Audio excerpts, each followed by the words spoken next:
मेरे भगवान शंकर जी ने तो दुनिया को केवल दान करना ही बताया। मेरे बाबा ने जितना मेरे शंकर भगवान ने दान किया शायद दुनिया में कोई दान नहीं कर पाया। खुद रहे कैलाश पर, खुद रहे गुफा में, खुले आसमान में, और दुनिया को सोने का महल दे दिया। भगवान नारायण को लक्ष्मी प्रदान कर दी, ब्रह्मा जी को वीणा वादनी दे दी, सरस्वती, और खुद ने अपने स्थान जो बनाया वो बिल्कुल शून्य में बनाया, एकदम शून्य। उसने अपने पास कुछ भी नहीं रखा,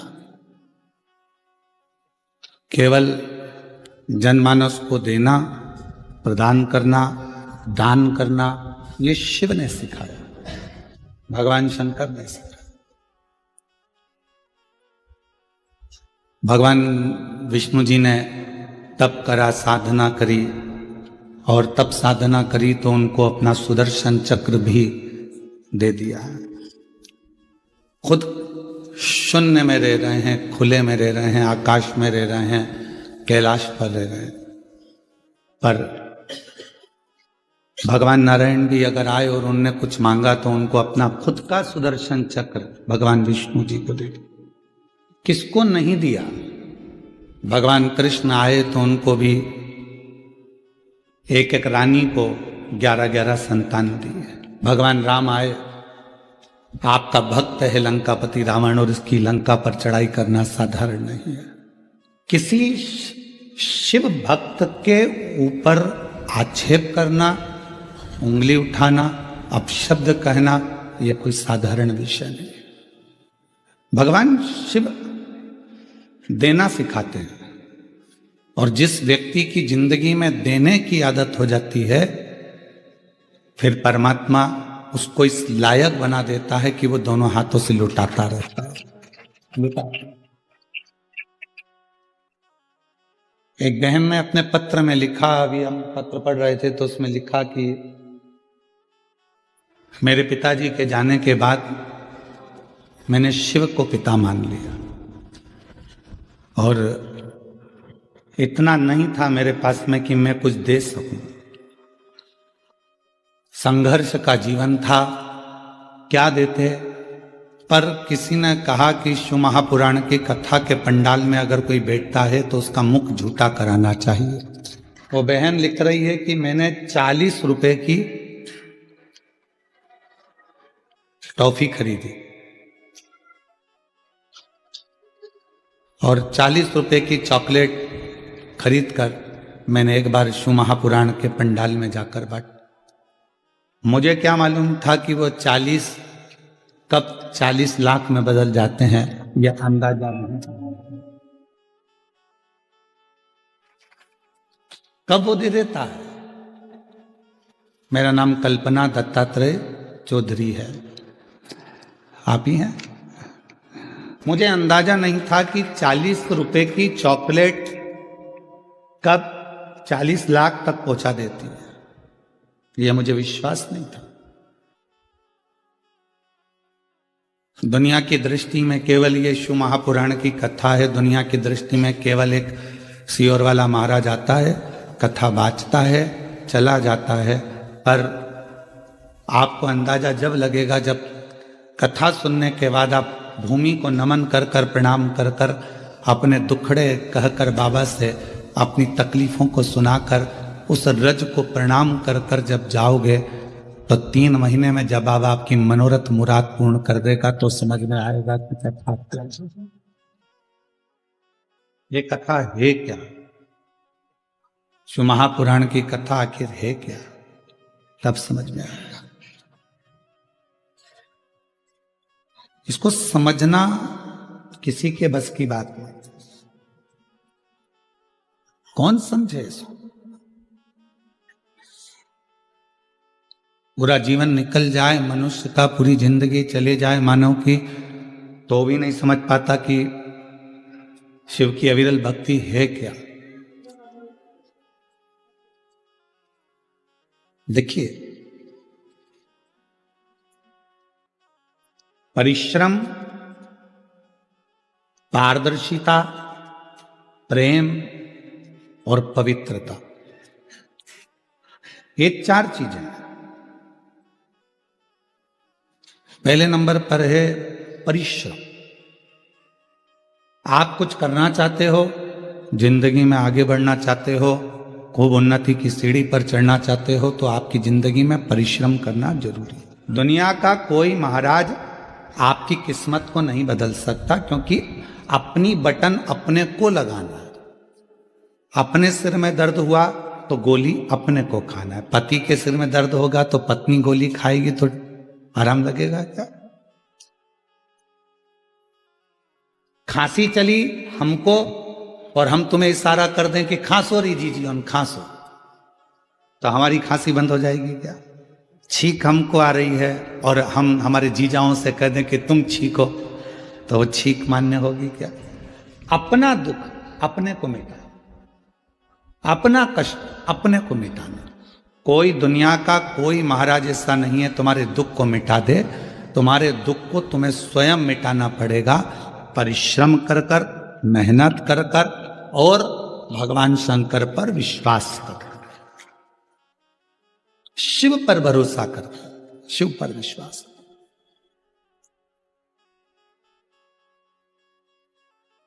एक परिश्रम जब व्यक्ति करता है तो उसकी सफलता उसके साथ चलती है।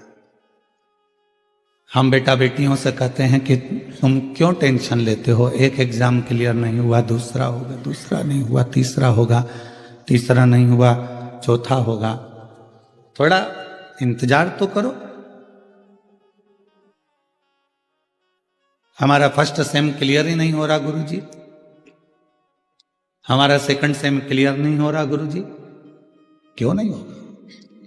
मतलब आपने परिश्रम करना बंद कर दिया, मेहनत करना कम कर दिया। कोई नहीं बदल सकता, आप स्वयं बदल सकते हो। आप में वो बल है कि कलेक्टर की कुर्सी पर भी आप बैठ सकते हो और एसपी की कुर्सी पर भी आप बैठ सकते हो, पर अपना परिश्रम ही नहीं करना हमको। और हमको विचार करना है कि कोई ऐसा मिल जाए जो हमारी किस्मत बदल दे, तो फिर ऐसे मिलेंगे पर आपसे थोड़ा बहुत कहेंगे कि लाओ इतना धन ला कर दो, इतनी पूंजी ला कर दो, हम तुम्हारी किस्मत बदल देंगे। मालूम पड़े अगर कोई किस्मत बदलता होता तो सबसे पहले वो अपनी ही नहीं बदल लेता। परिश्रम आपकी जिंदगी को श्रेष्ठ बना देता, मेहनत। और परिश्रम के साथ में जरूरी है विश्वास। और विश्वास भी किस पर? कुटुंब पर करा, रिश्तेदारों पर करा, मित्रों पर करा, नातेदारों पर करा। एक ना एक दिन हो सकता है कि धन के लोभ में या अपने भले के चक्कर में तुम्हारा विश्वास टूट जाए, पर विश्वास एक जगह का कभी नहीं टूटता, वो है मेरे देव अधिदेव महादेव पर करा गया विश्वास। मेरे शंकर भगवान का भरोसा कभी नहीं टूटेगा, मेरे शिव का विश्वास कभी नहीं टूटेगा। आपने अगर भगवान शंकर जी पर भरोसा किया है कि मैं परिश्रम भी कर रहा हूं, मेहनत भी कर रहा हूं और साथ में मैंने शिव पर विश्वास भी कर रहा हूं, एक लोटा जल सारी समस्या का हल। मतलब मेरी समस्या मिटेगी, मेरा दुख समाप्त होगा, मेरा कष्ट मिटेगा।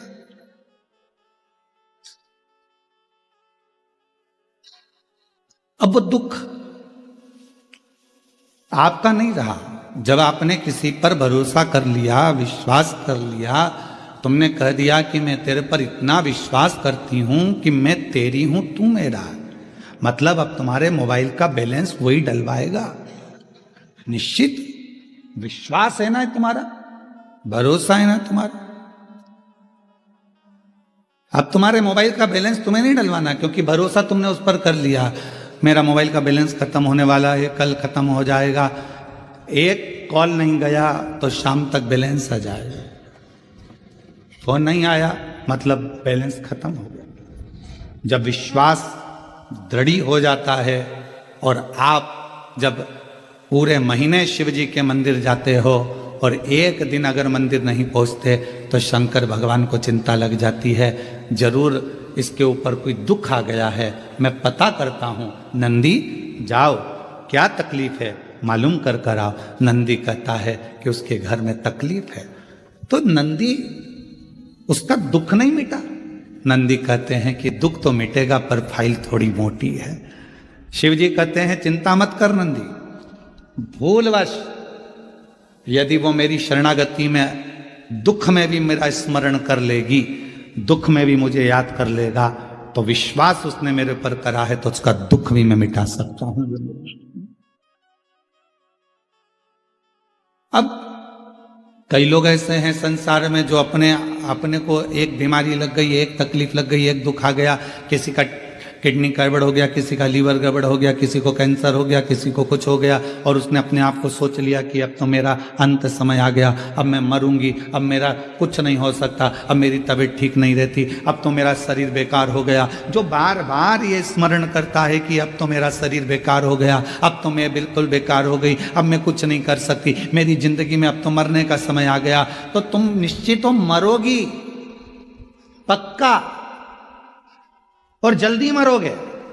पर तुमने सोच लिया है ऐसी बीमारी, तो मैंने सुना है कथा में, कई महाराजों का पत्र मैंने सुना, वो सियोर वाला महाराज बाजता है कि कैंसर जैसा रोग ठीक हो गया, टीबी लीवर किडनी जैसा रोग ठीक हो गया, तो मैं शिव जी को एक लोटा जल चढ़ाऊंगी और अच्छी होकर मानूंगी तो अच्छी हो जाओ।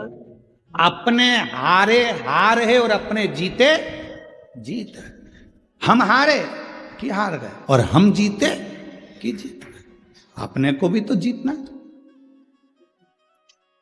डॉक्टर बोला है घुटने बदलना है, हम डॉक्टर को शिव का रूप मानते हैं। हमारी शिव महापुराण की कथा में एक वर्णन आता है, उमा संहिता में शिव महापुराण में वर्णन किया गया कि मेरे देव अधिदेव महादेव भगवान शंकर जब पार्वती जी सूखे पत्तों का सेवन करती रहीं, करते करते पत्तों का सेवन छोड़ दिया, दुर्बल हो गई, तब भगवान देव अधिदेव महादेव औषधि लेकर पार्वती जी के पास पहुंचे थे। तो हम जितने दुनिया के डॉक्टर हैं इन सबको शंकर कहते हैं, ये शिव का एक रूप है। इसलिए हम कहते हैं कि शंकर पर विश्वास करो, लोटा भर जल चढ़ाओ, जो बताया जाए वो करो, पर उससे पहले अपने प्राथमिक चिकित्सा केंद्र, अपने हॉस्पिटल जो नजदीक में डॉक्टर हैं उनके पास जाओ, उससे जाकर जांच कराओ, जो दवाइयां दे वो खाओ, क्योंकि डॉक्टर भी शंकर का एक रूप होता है। जो पार्वती जी के पास गए थे औषधि लेकर, तो मेरे शिव भी डॉक्टर बनकर ही गए थे। शिव गए अपने हारे हारे और अपने जीते जीत। अपन क्यों हारे? डॉक्टर ने कहा कि घुटने बदलना पड़ेंगे, उनसे कहो डॉक्टर साहब दवाई दीजिए, गोली दीजिए, जांच करिए। अब मैंने आपको दिखा लिया, अब एक बार मेरे महादेव को और दिखा लिया। रोज अपने घर से एक लोटा जल भरो, शिव जी के मंदिर जाओ, शंकर जी को जल चढ़ाकर, बेलपत्र लेकर, घुटना, कमर, पीठ कहीं पर भी तकलीफ है तो नंदी के ठीक पीछे, राइट में नहीं, नंदी के ठीक पीछे बैठो और भगवान शंकर का नाम लेकर कुंदकेश्वर का बेलपत्र खाना प्रारंभ करो। 1.5 महीने के बाद फिर डॉक्टर के पास जाओ, एक बार मेरे घुटने की जांच करिए, डॉक्टर कह देगा आपको ऑपरेशन की जरूरत नहीं, घुटने ने काम करना प्रारंभ किया। आप जीत गए। इसको कोई सियोर वाला महाराज ने नहीं जिताया, इस बीमारी को किसी ने नहीं भगाया, इस बीमारी को आपने भगाया अपने विश्वास के बल पर, अपने भरोसे के बल पर, अपनी दृढ़ता के बल पर।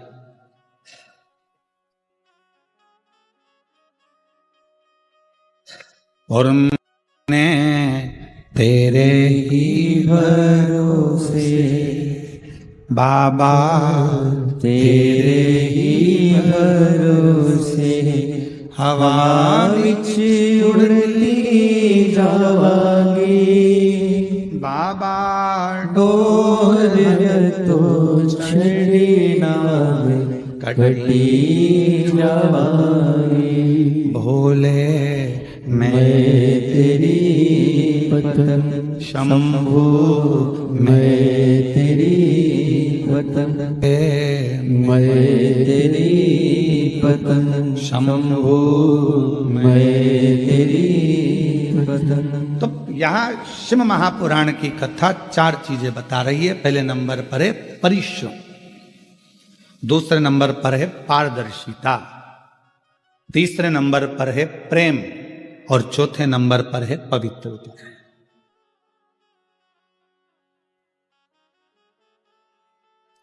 कुछ करना है, सफल होना है, परिश्रम करना पड़ेगा। दूसरे नंबर पर समाज के लिए, सोसाइटी के लिए, परिवार के लिए, कुटुंब के लिए अगर कुछ करना है तो उसमें पारदर्शिता रखना पड़े। पारदर्शिता समझते हो? कभी एक मां कभी अपने किसी बहू से सामने या अपनी बेटी से यह ना कहे कि मुझे बड़ी बहू अच्छी लगी कि छोटी बहू अच्छी लगी, मेरा बड़ा बेटा ज्यादा अच्छा है कि छोटा बेटा ज्यादा अच्छा है। कभी मां अपने मुख से ना कहे, कभी मां अपने मुख से यह ना कहे कि मेरी बड़ी बहू अच्छी है कि छोटी बहू अच्छी है। क्यों? बुढ़ापा आते आते गेंद किसी भी पाले में जा सकती है, किसी से भी पाला पड़ सकता है। आपकी पारदर्शिता एक जैसी होना चाहिए। मेरी बड़ी बहू भी बहुत अच्छी है, छोटी भी बहुत अच्छी है, मेरा बड़ा बेटा भी बहुत संभालता है, छोटा भी बहुत संभालता है। मेरी बड़ी बहू हो सकता है थोड़ा भोजन बनाने में उसका ध्यान नहीं जाए, परंतु बाकी के काम वो कर लेती। मेरी छोटी बहू बाकी के काम में ध्यान ना जाए पर भोजन अच्छा बना लेती। पारदर्शिता बराबर रखी, क्लीन। समाज में, परिवार में, कुटुंब में, रिश्तों में पारदर्शिता होना चाहिए, एकदम आमने सामने दिखे, कुछ छुपे ना। बहू अपने भीतर बातों को छुपाती छुपाती छुपाती छुपाती, कितना सुंदर कहा शिव महापुराण में, काशी में नंदन वन में माता पार्वती जी ने शिव जी से 2 वर मांगे थे और मां जगत जननी जगदम्बा ने भगवान शंकर से 2 वर मांगे थे। पहला वर था कि काशी में जो मरेगा उसको गुरु मंत्र आपको देना पड़ेगा। पार्वती जी, शिव जी ने कहा मैं और गुरु मंत्र? हाँ, वचन दे दिया, ठीक है। पार्वती जी ने कहा कि मुझे कैसे मालूम पड़ेगा कि काशी में मरने वाले को गुरु मंत्र दिया? भगवान शंकर कहने लगे काशी में गुरु मंत्र देकर उसके कान को थोड़ा सा टेढ़ा कर दूंगा, तुझे दिख जाएगा कि मैंने गुरु मंत्र दिया है। इसलिए काशी में मरने वाले को भगवान त्र्यंबक मंत्र प्रदान कर कर कर्ण को थोड़ा सा टेढ़ा कर देते हैं। दूसरा वर, पार्वती जी कहती है मुझे दूसरा वर दीजिए, जिस पति पत्नी में आपस में झगड़ा हो उसमें प्रेम बहुत बढ़े, ये वर मुझे प्रदान कर दीजिए। शिव जी ने वर दिया। जिस पति पत्नी का झगड़ा नहीं होता उसका झगड़ा अदालत पहुंच जाता है, और जिस पति पत्नी का झगड़ा होता है वो वहीं पर सुलझ जाता है, वहीं समाप्त हो जाता है। उसने अपने मन का गुब्बार निकाल दिया, अपशब्द बोल दिया, ताने दे दिया। एक पत्नी ने पति से कहा लड़ाई में झगड़े में, अरे तुम तो ऐसे हो, तुम तो वैसे हो, तुम तो जानवर हो। इतने में पति ने कह दिया तू बिल्कुल सत्य कर रही है, तू मेरी जान और मैं तेरा वर। उसमें क्या गलती, इसमें गलत क्या हुआ? सब श्रेष्ठ हुआ। तो जहां झगड़ा हुआ वहां मन के गुब्बार निकल गए, जहां झगड़ा हुआ वहां मन का मेल निकल गया। तुम देखना जिस सास बहू में, देवरानी जेठानी में, भाई भाई में झगड़ा हो जाता है और झगड़ा होने के बाद जब शांति होती है तो दोनों में इतना प्रेम बढ़ जाता है कि वापस में जा भैया को जरा चाय दिया, बहू कहती है जा मम्मी जी को चाय दिया, सास कहती है वो तेरी जेठानी नहीं आई जा उसको चाय दिया। प्रेम बढ़ रहा है, मतलब गुब्बार खत्म हो गया, गुस्सा खत्म।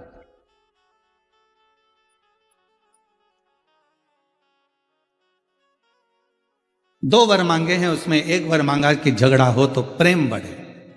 प्रेम वो एक सहज भाषा में, हमारे यहाँ ब्रजभाषा में लोग गाते ना, और तेरे बिना शाम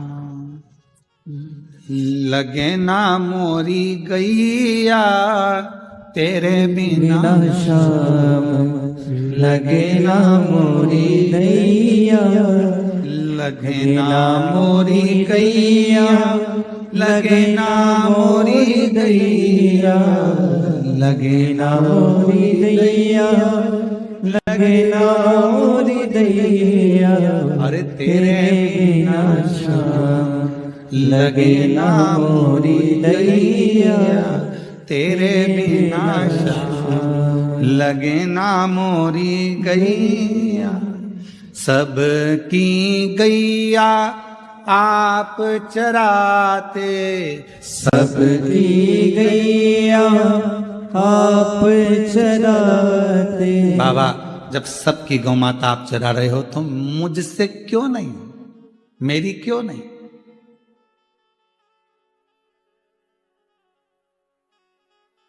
किस लिए, क्यों? तो कहते हैं कि भगवान उस गोपी से ज्यादा झगड़ा करते थे तो उसी गोपी के लिए बात करते थे, उसी गोपी के लिए। तुम्हारी जो बेस्ट फ्रेंड है उससे जब झगड़ा हो जाता है तो किसी से भी बात करोगे तो वो बेस्ट फ्रेंड को याद जरूर करोगे, उसका नाम मत लेना। वो अनीता ने मेरे साथ ऐसा कर दिया, अब खुद बोल रही अनीता और अभी कह रही है नाम मत लेना। हर पल उसकी याद आ रही है, हर घड़ी उसकी याद। हम तो कहते हैं कभी कभी भगवान से भी झगड़ा कर लिया करो, भगवान से। मीरा कहीं थारी मासी लागे नामदेव कहीं चाचा जी, और हम कहीं थारा दुश्मन लागे सुन ले महारा ठाकुर जी। हम क्या तेरे दुश्मन?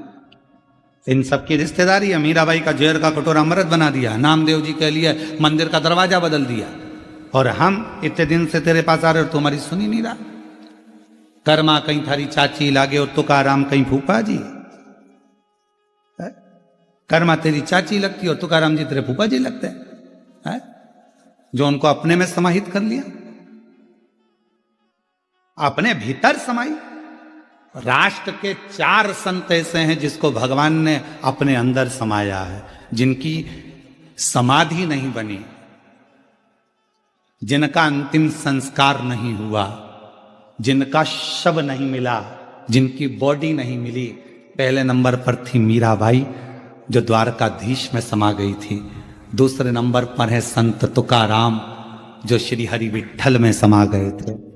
तीसरे नंबर पर है चैतन्य महाप्रभु जो जगन्नाथ में समा गए थे। और चौथे नंबर पर है रामकृष्ण परमहंस जो जगत जननी जगदम्बा में समा गए थे। ये राष्ट्र के वो 4 संत हैं जिनकी समाधि नहीं, जिनका अंतिम संस्कार नहीं, जिनकी बॉडी नहीं मिली। स्वयं सा शरीर भगवान की मूर्ति में समा है,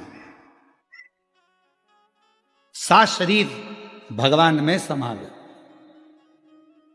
मरने के बाद नहीं, जीते जी।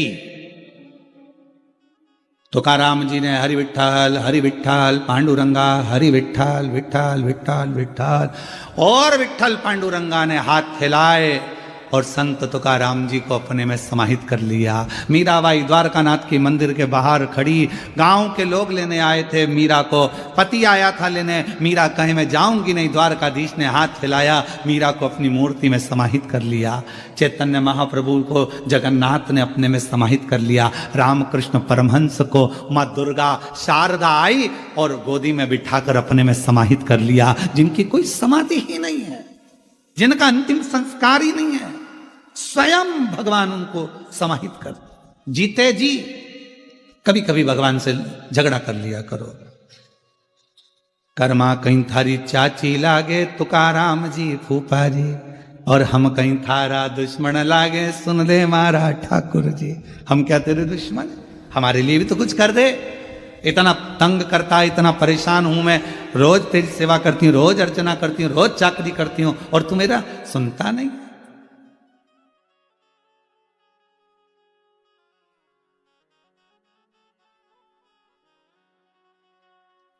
सबकी गैया आप चराते, सबकी गैया आप चराते, और मेरी गैया क्यों वन वन भटकी, मेरी गैया क्यों वन वन भटकी। हे मेरे बाबा, सब सखियन संग रास रचाते, सब सखियां संग रास रचाते, मेरे कान्हा मुझसे क्यों नहीं पटती, मेरे कान्हा मुझसे क्यों नहीं पटती। हे भगवान, सबके साथ रास रचा और मुझे छोड़ दो।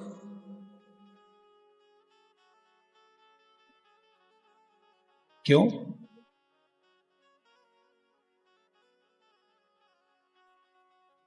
और तुमरे बिना शाम लगे ना मोरी गैया, तुमरे बिना शाम लगे ना मोरी गैया। परमात्मा से कभी कभी झगड़ा भी सार्थक हो जाता। पहले नंबर पर है परिश्रम, दूसरे नंबर पर है पारदर्शिता। अपना जीवन में छुपाना। महाराज, एक बात याद रखना कि अपनों से क्या छुपाया जाए।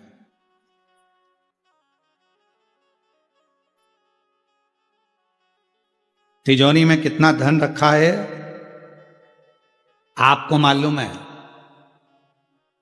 पर एक और है आपके घर में जिसको सब मालूम है कि आपकी तिजोरी में कितना रखा है। या तो तुम नाम बता दो, नहीं तो मैं बता देता।